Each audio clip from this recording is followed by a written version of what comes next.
শীত মানেই কিন্তু পিঠাপুলি উৎসব লেগেই থাকে। সেই উৎসবের ভিতরে সবারই পছন্দের একটি পিঠা, সেটা হলো পাটিসাপটা। আজকে আমি তৈরি করে দেখাবো স্পেশাল খিরসায় ভরা পাটিসাপটা পিঠা, ছিদ্রুটি, জালি জালি পাটিসাপটা পিঠা এবং নর্মাল যে পাটিসাপটাটা থাকে সেটা। একদম খুব সহজে খেতেও হয় অসম্ভব মজা। আসসালামু আলাইকুম সুপ্রিয় দর্শক, কেমন আছেন সবাই? আশা করি সবাই অনেক ভালো আছেন এবং সুস্থ আছেন। আজকে আমি 3টি ভিন্ন স্বাদের মজার পাটিসাপটা পিঠা তৈরি করে দেখাবো। আশা করি আপনাদের কাছে ভালো লাগবে। শীত শেষ হয়ে যাওয়ার আগেও কিন্তু আপনারা এই পিঠাগুলো তৈরি করে নিতে পারছেন। দেখতেই পারছেন কতটা স্মুথ আর কতটা পারফেক্ট হয়েছে এই পিঠাগুলো।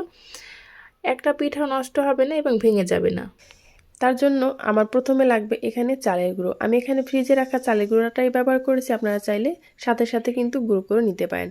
আমি এখানে দিয়ে দিলাম 1 কাপ চালের গুঁড়ো, 1 কাপ আটা, সাথে আমি কিছু অল্প পরিমাণ দিয়ে দিচ্ছি চিনি, স্বাদমতো লবণ।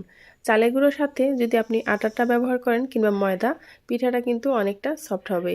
আর চালের গুঁড়া দিয়ে শুধু করলে এটা কিন্তু খেতে একটু মুচমুচে হবে, সেটা খেতেও ভালো লাগবে। আর যদি আপনি মুচমুচে এবং নরম দুটোই চান তাহলে কিন্তু চালের গুঁড়ো এবং ময়দা বা আটা মিক্স করে নিতে পারেন। আর শুধু আটা দিয়ে করলে সেটা খেতে বেশি একটা ভালো লাগে না, তাহলে সেটা একটু কাদা কাদা লাগে। সেজন্য চেষ্টা করবেন অর্ধেক চালের গুঁড়ো অর্ধেক আটা কিংবা ময়দা দেওয়ার জন্য। এখন আমি এর ভেতরে পানি দিয়ে অল্প অল্প একটা ব্যাটার তৈরি করে নিয়েছি। এই ব্যাটারটা এমনভাবে তৈরি করে নিতে হবে, একদম ঘনও না একদম পাতলাও না, দেখিয়ে বুঝে নিতে হবে।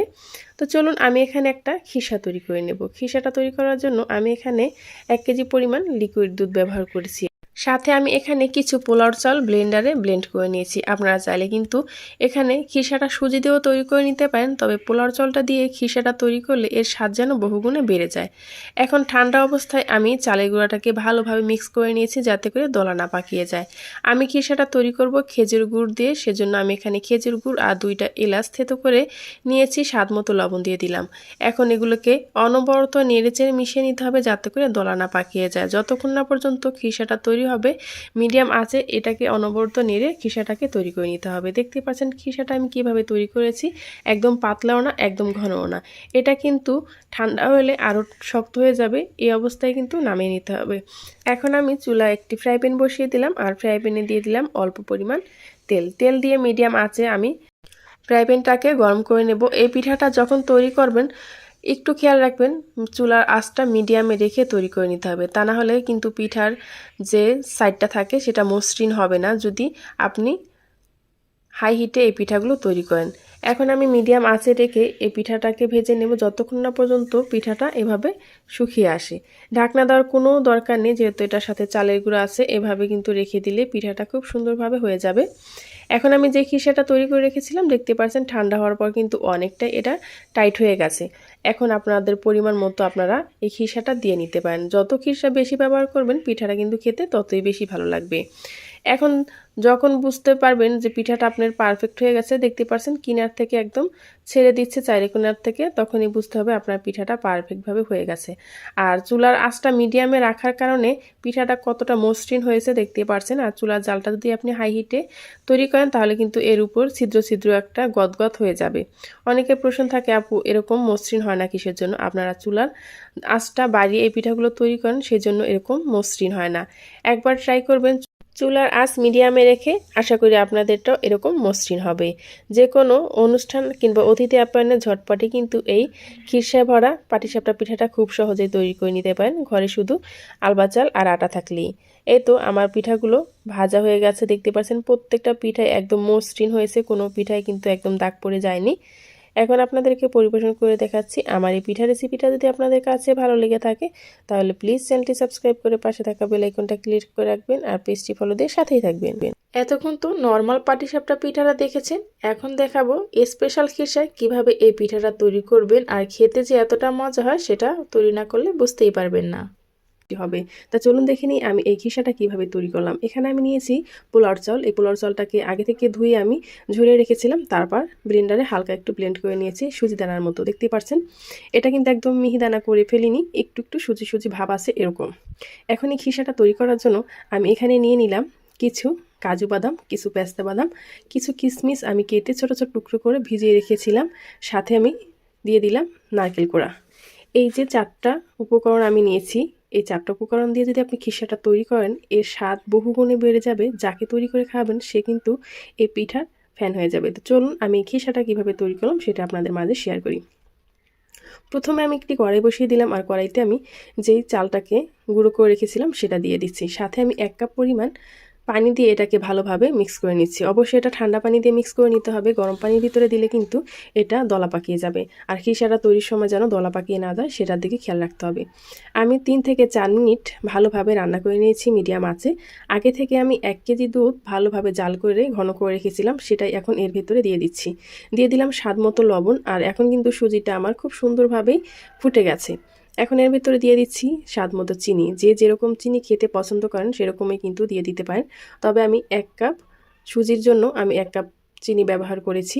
এখানে এখন সেই কিশমিশ, বাদাম, নারিকেল সব কিছু এখন এই পর্যায়ে দিয়ে দেব। যখন দেখবেন প্রায় খিসাটা ঘন এবং আঠালো হয়ে গেছে সেই সময় কিন্তু এই সব উপকরণ দিয়ে দেবেন। এভাবে একবার খিসা তৈরি করে পিঠাটা তৈরি করে দেখুন, এর স্বাদ কিন্তু বহুগুণ বেড়ে যাবে। আমরা দেখা যায় সচরাচর যে কোনোভাবেই পাটিসাপটা পিঠা তৈরি করে খেয়ে থাকি, কিন্তু এভাবে একবার খিসাটা তৈরি করে দেখবেন, আশা করি আপনাদের কাছেও ভালো লাগবে। আমার কিন্তু আরও পাটিসাপটা পিঠা রেসিপি দেওয়া আছে, চাইলে কিন্তু দেখে আসতে পারেন। শীতের নানান রকমের পিঠা আমার চ্যানেলে দেওয়া আছে। খিসাটা যেরকম আঠালো হয়ে যাবে তখনই কিন্তু নামিয়ে নিতে পারেন। এখন আমি এখানে দিয়ে দিচ্ছি 2 কাপ আটা, সাথে দিয়ে দিচ্ছি 1 কাপ চালের গুঁড়ো। 2 কাপ আটার জন্য আমি 1 কাপ চালের গুঁড়ো দিয়েছি, স্বাদ মতো লবণ আর অল্প পরিমাণ এখানে আমি চিনি ব্যবহার করছি। চিনিটা ব্যবহার করলে এই পিঠাটা খেতে আরও বেশি ভালো লাগে। অনেকে দেখা যায় ব্যাটারটা শুধু লবণ পানি দিয়ে করে, পিঠাটা খেতে কিন্তু বেশি একটা ভালো লাগে না। হালকা চিনি দিলে পিঠাটা অনেকটা ভালো লাগে। এখন আমি এখানে অল্প অল্প পানি দিয়ে একটা ব্যাটার তৈরি করে নেব। দেখতে পাচ্ছেন এটা কিন্তু একদম ঘনও না, একদম পাতলাও না। বেশি ঘন হলেও হবে না, আবার কিন্তু পাতলা হলেও এই পিঠাটা হবে না। এখন আমি ডিজাইনের জন্য এই ব্যাটার থেকেই অল্প একটু ব্যাটার অন্য একটা বাটিতে নিয়ে নিলাম, আর দিয়ে দিচ্ছি ফুড কালার। ফুড কালারটা দিয়ে ভালোভাবে মিক্স করে আমি একটি সসের বোতলে এটাকে ঢেলে নিয়েছি। এখন চুলায় একটি ফ্রাই প্যান বসিয়ে দিলাম, আর ফ্রাই প্যানটাকে আমি মিডিয়াম আঁচে রেখে এই পিঠাগুলোকে তৈরি করব, তাহলে পিঠাগুলো মসৃণ এবং সফট হবে।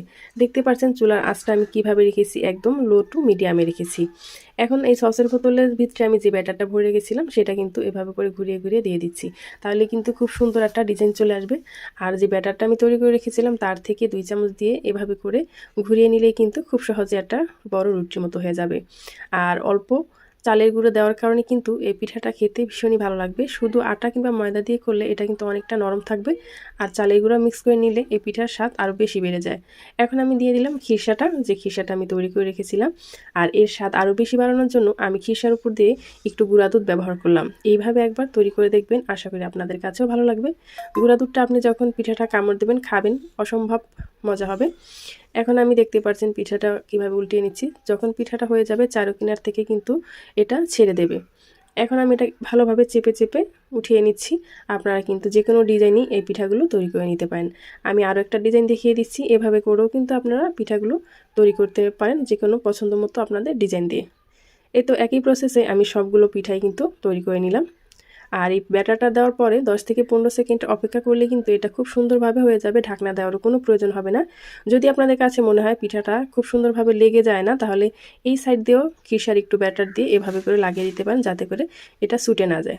আর যদি আপনারা পিঠাগুলো তৈরি করার সময় চুলার হিটটা হাই হিটে রাখেন, তাহলে কিন্তু পিঠাটার উপরে মসৃণ হবে না, একটু ঘত কিংবা উঁচু নিচু হতে পারে। এই তো আমার গরম গরম পিঠাগুলো পরিবেশন করা হয়ে গেছে। আর খুব সহজে কিভাবে এই পিঠাগুলো তৈরি করে নিতে পারেন সেটাই আপনাদের মাঝে শেয়ার করছি। চলুন দেখে নিই ছিটা পাটিসাপটা অথবা জালি পাটিসাপটা পিঠাটা আমি কিভাবে তৈরি করেছি। এটা খেতে যেমন মজা, তৈরি করা একদমই সহজ। 1 সেকেন্ডের ভিতরে এই পিঠাগুলো তৈরি করে নিতে পারবেন। চলুন দেখে নিই আমি কিভাবে তৈরি করি, আশা করি আপনাদের কাছেও ভালো লাগবে। প্রথমে আমি এখানে নিয়ে নিলাম নারকেল কোড়া, আর সাথে নিয়েছি খেজুর গুড়। প্রথমে আমি পুরটাকে রেডি করে নেব। তার জন্য প্রথমে একটি কড়াই বসিয়ে দিলাম চুলায়, সাথে দিয়ে দিলাম নারকেল কোড়া আর গুড়টা দিয়ে সামান্য পরিমাণ পানি দিয়ে এখন এটাকে নেড়েচেড়ে মিশিয়ে নিতে হবে। এটা খুবই সহজ এবং সিম্পল, কোনো রকম ঝামেলা ছাড়া। যখন এরকম গলে যাবে গুড়টা, তখন এর ভিতরে সুন্দর একটা ফ্লেভার আসার জন্য আমি দিয়েছি দারচিনি এবং এলাচ। আপনারা চাইলে এটা স্কিপ করতে পারেন। এখন আমি এটাকে ভালোভাবে নেড়েচেড়ে একটু শুকনো শুকনো করে নামিয়ে নিচ্ছি। দেখতেই পাচ্ছেন এটা ঠান্ডা হওয়ার পর কিন্তু আরও শক্ত হয়ে যাবে। এখন এটাকে একটা বাটিতে আমি সার্ভ করে নিচ্ছি, দেখতে পাচ্ছেন। এখন আমি এই সিটা পাটিসাপটা পিঠাটা তৈরি করব আতপ চালের গুঁড়া দিয়ে। এটা খেতে মুচমুচে হবে সেই জন্য। এখন আমি চালটাকে ব্লেন্ডার জারে ব্লেন্ড করে নিয়েছি। এখন এখানে দিয়ে দিলাম আমি স্বাদ মতো লবণ, সাথে দিয়ে দিলাম 2 চামচের মতো আমি চিনি। এই ব্যাটারের ভিতরে চিনিটা দিলে খেতে একটু বেশি ভালো লাগে, সেজন্য আমি এখানে দিয়ে দিলাম। আপনারা চাইলে স্কিপ করতে পারেন, যেহেতু আমি এটাকে পুর দিয়ে তৈরি করব নারকেলের, সেখানে মিষ্টি আছে। এখন এটা ঘনত্বটা একটু দেখে বুঝে নিতে হবে। দেখতে পাচ্ছেন উপর থেকে এভাবে করে ছাড়লে কিন্তু এই পিঠাটা তৈরি হয়ে যায়। আমি এই পিঠাটা তৈরি করব হাত দিয়ে। আপনাদের কাছে যদি মনে হয় হাত দিয়ে বানাতে পারবেন না, তাহলে কিন্তু যে কোনো 7 আপের বোতল মুখাটাকে ফুটো করে খুব সহজে কিন্তু তৈরি করে নিতে পারেন। এখন এই পিঠাটা তৈরি করার জন্য প্রথমে আমি একটি ফ্রাই প্যান বসিয়ে দিলাম। ফ্রাই প্যানে অল্প পরিমাণ তেল দিয়ে এভাবে ব্রাশ করে কড়াইটাকে হালকা গরম করে নিতে হবে। আর এই পিঠাগুলো তৈরি করা এত সহজ যেটা বলে বোঝানো সম্ভব না। কড়াইটা যখন এরকম গরম হয়ে যাবে এভাবে করে হাতের সাহায্যে আমি একটু নেড়েচেড়ে মিশিয়ে নিচ্ছি, দেখতে পারছেন। তারপর উপর থেকে এভাবে করে নিলেই কিন্তু ঘুরিয়ে ঘুরিয়ে দিলে কিন্তু হয়ে যায়। একদম সহজ এবং ইজি। যারা চিতরুটি পিঠা বানাতে পারেন তারা কিন্তু অবশ্যই এই পিঠাটা বানাতে পারবেন খুব সহজেই। এখন আমি 10 সেকেন্ডের মতো অপেক্ষা করছি, তার ভিতরে কিন্তু এটা খুব সুন্দরভাবে টেনে গেছে। এখন আমি যে নারকেল দিয়ে পুরটা তৈরি করে রেখেছিলাম সেই পুরটার ভেতরে আমি লম্বা লম্বা করে দিয়ে দিচ্ছি, দেখতে পাচ্ছেন। তারপর এভাবে করে আমি ফোল্ড করে নিচ্ছি। এভাবে হাত দিয়ে একটু 2 হাত দিয়েই লাগবে, কারণ এক হাতে এটা আসবে না, যেহেতু একটু মুচমুচে টাইপের হয়ে থাকে সেই জন্য। এখন আমি এটাকে একটি প্লেটে উঠিয়ে নিচ্ছি। এভাবে করে আমি কিন্তু সবগুলো পিঠা তৈরি করে নেব। শীতের সিজনে একবার হলে এই পিঠাটা তৈরি করবেন, আর তৈরি করা এত সহজ সেটা বলে বোঝানো সম্ভব না। আপনারা বাসায় তৈরি করলে বুঝতে পারবেন। যে কোনো অতিথি আপ্যায়নে এই পিঠাটা কিন্তু আপনি মাত্র হাতে 10 মিনিট সময় থাকলে তৈরি করে নিতে পারেন কোনো ঝামেলা ছাড়াই। এই তো দেখতেই পাচ্ছেন আরও একটা পিঠা আপনাদের সুবিধার্থে আমি দেখিয়ে দিচ্ছি কিভাবে করে তৈরি করে নেবেন।